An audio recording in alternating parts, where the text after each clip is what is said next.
Hello student, कैसे हो आप सब। आई होप आप सभी अच्छे होंगे और ऑनलाइन आरजी सर की क्लास ले रहे होंगे बराबर। ठीक है, आगे की तरफ बढ़ते हैं हम लोग आज की क्लासेस में। तो फिजिक्स की आज की जो क्लास है वो फिजिक्स की रहेगी। और लास्ट क्लास में मैंने आपको बताया था, मिरर चल रहे थे और मिरर के कुछ डेफिनेशंस के बारे में मैंने आपको लास्ट क्लास में आपको सिखाया था, पोल के बारे में बताया था और मैंने सेंटर ऑफ कर्वेचर के बारे में बताया था। आज की क्लास में इसको रनिंग में लेते हैं, आगे की तरफ कंटिन्यू करते हैं, तो बने रहिए आरजी सर के साथ। कंटिन्यू करते हैं। हमारा लास्ट हो गया था, यहाँ पर पोल को हमने पढ़ लिया था जिसका डिनोशन पी था। देन सेंटर ऑफ कर्वेचर, हमारा centre of curvature next topic था जिसको सी से डिनोट करते हैं। तो सेंटर ऑफ कर्वेचर था आपका जिसको सी से डिनोट करते हैं और ये पोल पी है। आज का जो टॉपिक रहेगा वो आपका नेक्स्ट जो चलते हैं वो रहेगा first definition, second definition, third हम लेंगे रेडियस ऑफ कर्वेचर। हम ले लेते हैं radius of curvature, radius of curvature. तो देखिएगा ध्यान से, मैं इसको एक डायग्राम से भी आपको लेके चल रहा हूं जिससे डायग्राम से आपको क्लियर रहेगा। तो जैसे कि ये कोई कॉनकेव मिरर मैंने आपको बनाया है, यहाँ पर स्पेरिकल मिरर के दो टाइप रहेंगे, एक तो रहेगा कॉनकेव और एक रहेगा कॉन्वेक्स। तो कॉनकेव मिरर जिसका जो फेस है वो सेंटर की तरफ रहेगा, यानी कि ये इनर साइड कर्व्ड रहेगा, जिसकी रिफ्लेक्टिंग सरफेस जो है वो इनर साइड कर्व्ड रहेगी। ये बीच में प्रिंसिपल एक्सिस है। सारे पॉइंट मैं बता दूंगा आपको एक बार और लास्ट में रिपीट कर दूंगा। ये आपका रहेगा पोल पी, अंडरस्टैंड, ये आपका पोल पी है। देन ये फोकस रहेगा और ये आपका सेंटर ऑफ कर्वेचर। तो हम पोल पी की बात की थी, तो पोल पी रिफ्लेक्टिंग सरफेस का स्पेरिकल मिरर यानी कि कॉनकेव मिरर हो चाहे वो कॉन्वेक्स मिरर हो, कोई सा भी मिरर ले सकते हैं। ये कॉनकेव मिरर और ये आपका कॉन्वेक्स मिरर है। आप कोई सा भी मिरर ले लें तो उसका जो सेंटर रहेगा रिफ्लेक्टिंग सरफेस का वो पोल पी रहेगा। देन सेंटर ऑफ कर्वेचर, ये आपके प्रिंसिपल एक्सिस पर एक ऐसा पॉइंट होता है, यानी कि होल पॉइंट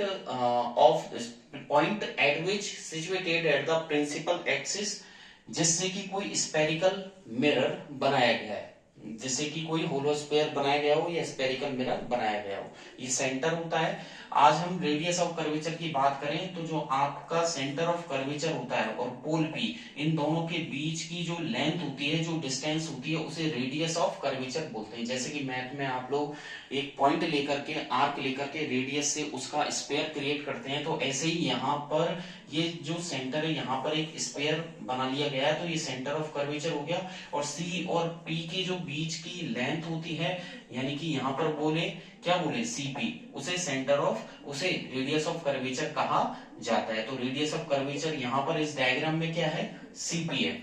तो रेडियस ऑफ कर्वेचर की सिंपल सी डेफिनेशन है, द रेडियस ऑफ होलोस्फेयर, जो होलोस्फेयर है उसकी वह रेडियस, यानी कि जो दो पॉइंट है, यानी कि radius of hollow sphere of which the spherical mirror, जिस पे की बनाया गया है। तो और सिंपल सी डेफिनेशन, द रेडियस या the distance between centre of curvature and pole P. आगे की तरफ चलते हैं हम लोग, आगे की तरफ बात करें। रेडियस ऑफ कर्वेचर आप लोगों के हो गया, यहाँ पर पोल पी हो गया। नेक्स्ट जो थर्ड टॉपिक आता है यहाँ पर वो आपके आएगा फोकस। क्या लेंगे हम यहाँ पर, फोकस लेते हैं। नेक्स्ट फोकस की बात करते हैं। फोकस, तो जैसे कि फोकस किसी प्रिंसिपल एक्सिस पर स्थित कोई ऐसा पॉइंट होता है जिस पर जो पैरेलल रे ऑफ लाइट होती है, जो पैरेलल रे ऑफ लाइट होती है वो एक पॉइंट पर आकर मिलती है। जैसे कि ये कॉनकेव मिरर हो गया, ये इसका पॉलिश कर दिया है, अंदर की तरफ रिफ्लेक्टिंग सरफेस, ये पोल पी, ये एफ और ये सी। पैरेलल रे ऑफ लाइट ये आ रही है यहाँ पर, देखिए आप प्रिंसिपल एक्सिस के पैरेलल आ रही है, तो एक पॉइंट पर इसको कंसंट्रेट करता है। तो एक पॉइंट जिस पर की जितनी भी पैरेलल रे ऑफ लाइट है वो यदि एक पॉइंट पर आकर कंसंट्रेट हो जाए, एक पॉइंट पर आकर वो कंसंट्रेट हो जाए, तो उसे फोकस बोलते हैं। क्या बोलते हैं, फोकस या प्रिंसिपल फोकस। तो द स्ट्रेट लाइन जिस पर की द, ऐसे बोल सकते हैं फोकस को कि ऐसा पॉइंट जो किसी प्रिंसिपल एक्सिस पर स्थित है और जहां पर पैरेलल रे ऑफ लाइट आकर के मिलती है, उसे फोकस या उसे प्रिंसिपल फोकस बोला जाता है। Principal focus, understand? क्या बोलेंगे उसे? प्रिंसिपल फोकस, या उसे फोकस भी आप लोग बोल सकते हैं, अंडरस्टैंड?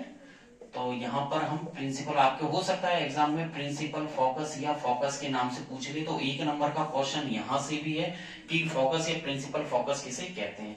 अगला जो चलते हैं, ये आपके अपर्चर एक डेफिनेशन है। यहां पर हो गया आपका पोल हो गया, यानी कि P सेंटर ऑफ कर्वेचर हो गया, C रेडियस ऑफ कर्वेचर हो गया, CP। देन यहां पर, और रेडियस ऑफ कर्वेचर का सिंबल R होता है। यहां पर देख लीजिएगा, जो रेडियस ऑफ कर्वेचर मैंने आपको अभी थोड़ी देर पहले पढ़ाया था, उसमें उसका सिंबल R लेना है। फोकस एक ऐसा पॉइंट जिस पर parallel ray of light concentrate करती है, उसका सिंबल कैपिटल F लेना है। अब चलते हैं आपका फोकल लेंथ। कौन सी? Focal length. तो देखिए फोकल लेंथ टॉपिक है, फोकल लेंथ। और फोकल लेंथ किसे कहते हैं? कि प्रिंसिपल फोकस और जो रिफ्लेक्टिंग सरफेस का मिड पॉइंट होता है P, उन दोनों के बीच की जो लेंथ होती है वो क्या कहलाती है? फोकल लेंथ कहलाती है। छोटी सी डेफिनेशन है, 1 नंबर आपको देखी जाएगी। तो फोकल लेंथ का मतलब है, ये आपका कॉनकेव मिरर हो गया, ये पोल P हो गया, ये फोकस, और ये सेंटर ऑफ कर्वेचर। तो फोकस या प्रिंसिपल फोकस और पोल के बीच की लेंथ, यानी कि यहां पर डायग्राम में आप लोग देख रहे हैं FP, कौन सी? FP is the focal length, और CP is the radius of curvature. Understand? Clear कर लेना अच्छे से। कोई डाउट हो, क्वेरी हो, तो आप कम्युनिटी में वहां पर भी लिख सकते हैं कि मैं वहां पर डाल रहा हूं, और वहां पर जो क्वेश्चंस है उनके भी जवाब दे सकते हैं, और अपने क्वेरीज आप वहां लोग बता सकते हैं, पूछ सकते हैं। टेलीग्राम पे मेरा दिया हुआ है लिंक, डिस्क्रिप्शन बॉक्स में आपको मिलेगा, वहां से आप ज्वाइन करके वहां से अपनी क्वेरीज को डाल सकते हैं। तो एनी टाइम आप वीडियो कभी भी क्लास देखें, कभी भी जब भी आपके टाइम मिले, क्लास लेकर के आपके कोई भी डाउट्स हो तो वहां पर आसानी से आप लोग क्लियर कर सकते हैं। आपको 24 आवर वहां पर जवाब मिलेगा। तो कंटिन्यू करते हैं। यहाँ पर ये रेडियस ऑफ कर्वेचर CP हो गया, और यहाँ पर आपके ये जो F और P के बीच की लेंथ है, ये फोकल लेंथ हो गई। यहाँ लिख देते हैं FP, अंडरस्टैंड? और फोकल लेंथ का सिंबल होता है स्मॉल f। ध्यान रखिएगा, capital F is the focus या principal focus, and small f is the focal length. तो इसकी सीधी सी डेफिनेशन है, द लेंथ बिटवीन 2 पॉइंट्स। कौन कौन से पॉइंट? फोकस या principal focus, the length between principal focus and pole P is called focal length. उसे क्या बोलते हैं? फोकल लेंथ बोलते हैं। आगे की तरफ चलते हैं और हम बढ़ते हैं। फोकस हो गया आपका, रेडियस ऑफ कर्वेचर हो गया, और प्रिंसिपल फोकस आपके हो ही गया, पोल P हो गया है, सेंटर ऑफ कर्वेचर आप लोगों के हो गया है। आगे की तरफ चलते हैं। अब जितनी भी डेफिनेशन मैंने आपको स्फेरिकल मिरर से रिलेटेड बताई है, उसमें हम लोग क्या करेंगे, मैं आपको डायग्रामेटिकली इसको समझाता हूं एक बार। तो ध्यान से देखिएगा कि कॉनकेव मिरर का, कॉनकेव मिरर, और कॉनकेव मिरर यानी कि अवतल दर्पण, और अवतल दर्पण को लेके चलते हैं, और इसका डायग्राम देखिएगा। ये अवतल दर्पण है, यहां पर ये अवतल दर्पण हो गया, और यहां पर अवतल दर्पण, अंडरस्टैंड? इसको थोड़ा सा इनर साइड कर्व्ड बनाना है आपको, यानी कि इसका फेस किधर रहेगा? सेंटर की तरफ रहेगा। तो थोड़ा सा यहाँ पर इसको ब्लंट कर सकते हैं आप लोग पेंसिल से। जब भी डायग्राम बनाए आप लोग, बोर्ड की एग्जाम दें और उसमें डायग्राम बनाए, तो इसको थोड़ा सा कर्व शेप देना, क्योंकि डायग्राम का काफी इंपॉर्टेंस होती है। तो थोड़ा शेप मिलना चाहिए डायग्राम में। बीच मिडिल आप ले लेना, और मिडिल बनाते हुए यहाँ पर बिल्कुल सीधी लाइन, स्ट्रेट लाइन ड्रॉ करनी है आपको। बिल्कुल स्ट्रेट लाइन, एक सीधी लाइन ड्रॉ कर दीजिए सॉफ्टली, और यहां पर आप लोग इसको पोल P बोलते हैं, जो आपके कॉनकेव मिरर का सेंटर होता है। देन ये आपका F रहा, और जितना गैप आप F और P के बीच में रखें, जितना गैप आपके F और P के बीच में रहेगा, उतना ही आप यहां पर ले लें, अंडरस्टैंड? तो ये आपके कॉनकेव मिरर, कॉनकेव मिरर पे बाहर की तरफ आपको यहाँ पर पॉलिश करनी है। क्या करनी है? यहाँ पर पॉलिश। तो पॉलिश आपको राइट साइड करनी रहेगी, ध्यान रखना अच्छे से, और आप क्लियर कर सकते हैं। तो यहाँ पर आपको राइट साइड में कॉनकेव मिरर, यहाँ पर मैंने लिख दिया है कॉनकेव मिरर, और इसके राइट साइड में आपको पॉलिश करनी रहेगी। और जब आप इधर राइट साइड में पॉलिश करें, तो यहाँ पर लिख सकते हैं, यहाँ पर पॉलिश लिख दीजिएगा, जिससे आपको ध्यान रहे। और इसके अपोजिट में ये जो रहेगी वो रिफ्लेक्टिंग सरफेस रहेगी। क्या रहेगी? Reflecting surface, understand? तो पॉलिश के अपोजिट वाली अंदर की तरफ आपको रिफ्लेक्टिंग सरफेस बतानी है। बीच की जो लाइन ज्वाइनिंग है जो पोल पी से पास होती है फोकस से और जिस पर सेंटर ऑफ कर्वेचर है, वो लाइन ज्वाइनिंग क्या कहलाती है? Principal axis. क्या कहलाएगी? प्रिंसिपल एक्सिस कहलाएगी। अंडरस्टैंड? ये आपकी प्रिंसिपल एक्सिस रही। ये यहां पर जो पॉइंट है ये आपको फोकस कहना है इसको। ये क्या रहेगा? आपका फोकस रहेगा। ये P आपके पोल रहेगा, तो मैंने यहां पर लिख दिया है P is the pole. Understand?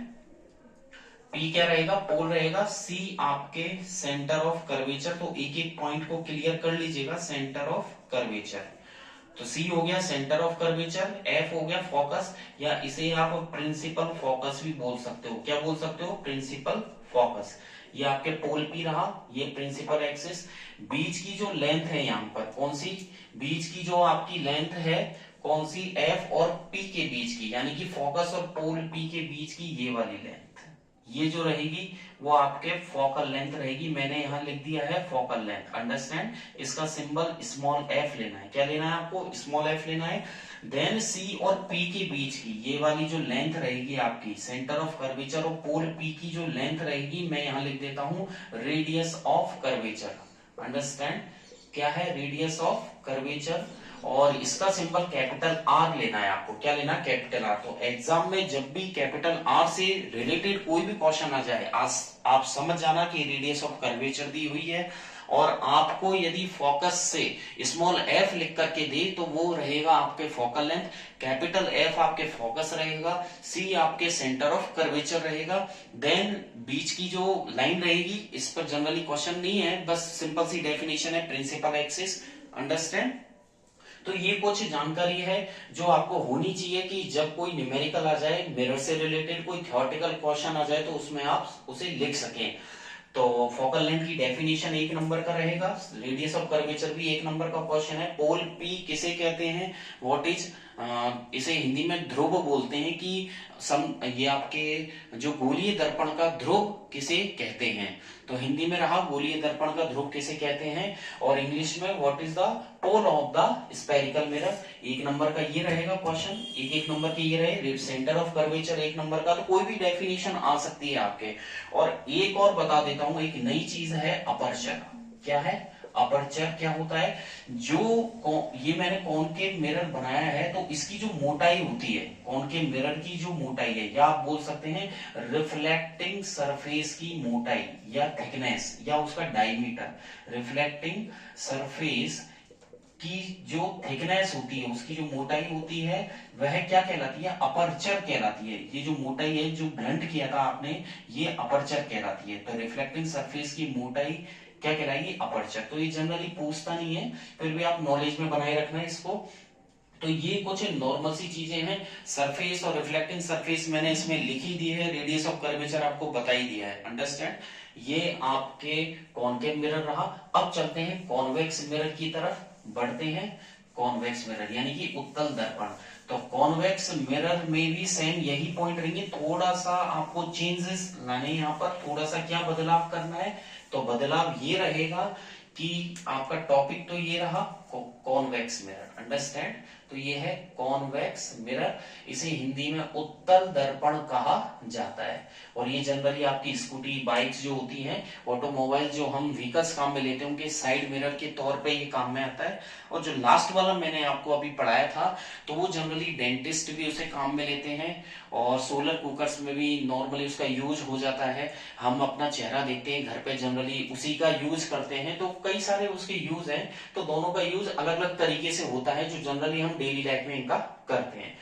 इस केस में उत्तल दर्पण में आपको इस तरीके से इसकी जो सरफेस है वो आउटर साइड कर्व्ड रहेगी। कैसी रहेगी? आउटर साइड कर्व्ड रहेगी। अंडरस्टैंड? तो ये आपको आउटर साइड कर्व्ड बनाना है। तो आउटर साइड कर्व्ड कैसे? कि जो सेंटर ऑफ कर्वेचर है उससे इसका जो फेस है वो आउटर साइड कर्व्ड है, बाहर की तरफ निकला हुआ रहेगा। तो ऐसा mirror whose reflecting the mirror it is the type of spherical mirror, तो आप ऐसे भी बोल सकते हैं, या फिर the mirror whose reflecting surface is outer side curved, जिसकी रिफ्लेक्टिंग सरफेस बाहर की तरफ निकली हुई होती है, उसे कॉन्वेक्स मिरर कहते हैं। इस पर जो आपके पॉलिश रहेगी वो राइट साइड ही रहेगी, ध्यान रखना, इस पर भी आपको पॉलिश राइट साइड ही करनी रहेगी। तो दोनों केस में एक चीज कॉमन है कि जो पॉलिश की गई है वो राइट साइड रहेगी, अंडरस्टैंड।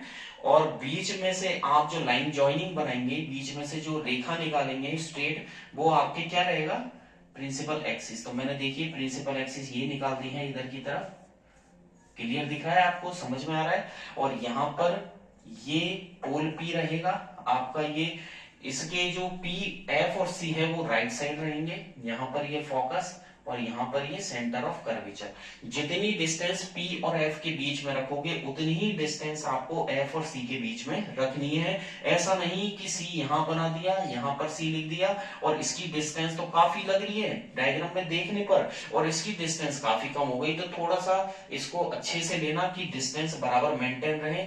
या आपकी रिफ्लेक्टिंग, ये आपकी पॉलिश कर दी, तो मैं लिख देता हूं पॉलिश, ये हमने पॉलिश की थी। रिफ्लेक्टिंग सरफेस मैंने लास्ट डायग्राम में भी आपको बताया था कॉनकेव मिरर के केस में कि जिधर आप पॉलिश करें उसके अपोजिट साइड क्या रहेगी, उसकी रिफ्लेक्टिंग सरफेस। तो इसकी रिफ्लेक्टिंग सरफेस ये रही, यहां पर लिख देता हूं मैं रिफ्लेक्टिंग सरफेस, अंडरस्टैंड।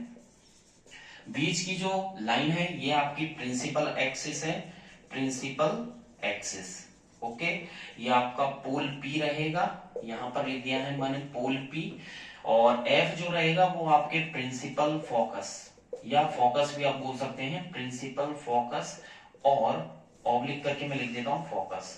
यहां पर ये आपके सेंटर ऑफ कर्वेचर, क्या रहेगा ये, सेंटर ऑफ कर्वेचर। बी, ये जो P है और P और C के बीच की जो लेंथ है, यानी कि पोल P और सेंटर ऑफ कर्वेचर के बीच की लेंथ को हम बोलेंगे रेडियस ऑफ कर्वेचर, ओके। क्या रहेगी ये, रेडियस ऑफ कर्वेचर। और इसका सिंबल मैंने पहले भी बताया था, कैपिटल R रखना है आपको। और F और C के बीच का जो गैप है, ये जो लेंथ है, जो डिस्टेंस है, वो आपकी फोकल लेंथ रहेगी, फोकल लेंथ, यानी कि फोकल दूरी बोल सकते हैं, और इसका सिंबल रहेगा स्मॉल एफ, ओके। तो ये कुछ ऐसे पॉइंट है जो मैंने आपको दोनों डायग्राम में क्लियर किए हैं। इससे आपको ये पता लगेगा कि डेफिनेशन क्या होगी, एक एक नंबर के क्वेश्चन किस तरीके से होंगे, और दोनों में से यदि आपसे कॉनकेव का डायग्राम बनवाए या कॉन्वेक्स का बनवाए तो आप इजीली बना सकते हैं। तो आगे के कई ऐसे डायग्राम भी मैं अपनी क्लासेस में लेकर आऊंगा, और केमिस्ट्री की क्लास में भी आपको वहां पे डायग्रामेटिकली समझाऊंगा, तो कंटिन्यू क्लास पे बने रहिए।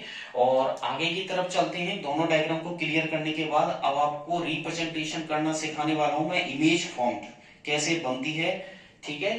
तो स्पेरिकल मिरर से बनने वाले जो इमेज है उसके रे डायग्राम्स मैं आपको बताने वाला हूं, तो देखिएगा। तो अगला टॉपिक आप लोगों के रहेगा यहाँ पर रे डायग्राम्स, और किससे, स्पेरिकल मिरर से।